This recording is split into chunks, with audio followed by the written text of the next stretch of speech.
অসমত এয়া কি ঘটিছে ব্লেডেৰে টিউমাৰ কাটি ভুৱা চিকিৎসকে প্ৰাণ ললে মহিলাৰ চৰকাৰে স্বাস্থ্য সেৱা উন্নত কৰিবলৈ নিৰন্তৰ চেষ্টা কৰিছে জিলাই জিলাই সাজু হৈ উঠিব মেডিকেল কলেজৰ অট্টালিকা কিন্তু এইখন অসমৰে ভিতৰুৱা বহু অঞ্চলত আধুনিক স্বাস্থ্য সেৱা যেন সুদূৰ পৰাহত তাকে প্ৰমাণ কৰি উদালগুৰিৰ ভাৰত ভূটান সীমান্তত ঘটিল এটা চাঞ্চল্যকৰ ঘটনা নিজকে ডাক্তৰ বুলি পৰিচয় দি ঘৰতে এখন ফাৰ্মাচী চলাই এইজন লোকে নাম সিদ্দিক আনসাৰী ভেৰগাঁৱৰ বামুনজুলিৰ তিলেশ্বৰী গৌৰ নামৰ এগৰাকী মহিলাৰ ভৰিত এটা টিউমাৰ হৈছিল সেয়ে পৰিয়ালৰ লোকে চৰকাৰী চিকিৎসালয়ৰ পৰিৱৰ্তে চিকিৎসাৰ বাবে মহিলাগৰাকীক লৈ আনিছিল গৰুৱাঝাৰৰ সিদ্দিক আনসাৰী নামৰ লোকজনৰ ফাৰ্মাচীলৈ সিদ্দিক আনসাৰীয়ে ক'লে কোনো ডাঙৰ সমস্যা নহয় ঠিক হৈ যাব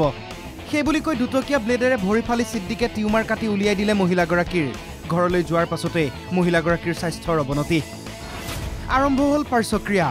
অস্ত্ৰোপচাৰৰ পাছতে অসুস্থ হৈ পৰাত পৰিয়ালে মহিলাগৰাকীক প্ৰথমে উদালগুৰি অসামৰিক চিকিৎসালয়ত ভৰ্তি কৰোৱায় স্বাস্থ্যৰ অধিক অৱনতি ঘটাত গুৱাহাটী চিকিৎসা মহাবিদ্যালয়লৈ জৰুৰীভাৱে প্ৰেৰণ কৰা হয় মহিলাগৰাকীক কিন্তু ইমানলৈ মহিলাগৰাকীৰ সৰ্বশৰীৰত হৈছিল পাৰ্শ্বক্ৰিয়া কিডনি পৰ্যন্ত পাৰ্শ্বক্ৰিয়া হোৱাত চিকিৎসাধীন অৱস্থাতে মৃত্যু কাকুৱালি লয় মহিলাগৰাকীয়ে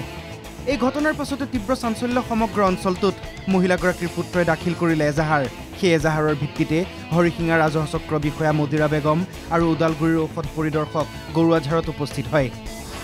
সিদ্দিক আনসাৰীৰ নাই কোনো ডিগ্ৰী নাই বিভাগীয় অনুমতি একো নজনাকৈয়ে ঘৰতে ফাৰ্মাচী খুলি চলাই আছিল চিকিৎসা চিল হ'ল সিদ্দিকৰ ফাৰ্মাচী তেওঁ ভুৱা চিকিৎসা কৰা বুলি কৈছে তেওঁৰ তাত কোনো লাইচেন্স নাই বুলি কৈছে তেওঁ ইয়াতে চিকিৎসা চলাই আছিলে ঔষধ পাতিখিনি ৰাখিছে য'ত তেওঁ চিকিৎসাবিলাক চলাই সেইটো আমি আজি চিল কৰি দিলোঁ তো সেইটো কাৰণে আমি ইয়াত আহিলোঁ আমাৰ ড্ৰাগ ইনস্পেক্টৰ আছে পুলিচ আছে তদন্ত হ'ব আৰু ড্ৰাগ ইনস্পেক্টৰে সেইমতে প্ৰচিডিউৰ মতে কাম কৰি যাব এইটো আনলাইচেন্সড প্ৰিমাইচেছ হয় তেওঁৰতো একো মেডিচিন ৰখাৰ অথৰিটি নাই যিয়ে মেডিচিন হওক একো মেডিচিন ৰখাৰ অথৰিটি নাই কিন্তু তেওঁ ৰাখিছে সেইটো বেচিছত আমি সেকশ্যন 18C of drug and cosmetic act আছে আমাৰ সেই বেচিছত আমি মানে একশ্যনৰ কাৰণে লিখিম আৰু কেৱল ইমানেই নহয় বিভিন্ন ৰোগৰ বৃহৎ পৰিমাণৰ ঔষধ ঘৰতে মজুত কৰি ৰাখিছিল ভুৱা ডাক্তৰ সিদ্দিকে তাৰো অনুমতি নাই আৰু অধিকাংশ ঔষধে ম্যাদ উকলা সেইসমূহ জব্দ কৰিছে ঔষধ পৰিদৰ্শকে ইয়াৰ মাজত আছে শিশুৰো বহু ম্যাদ উকলা দৰৱ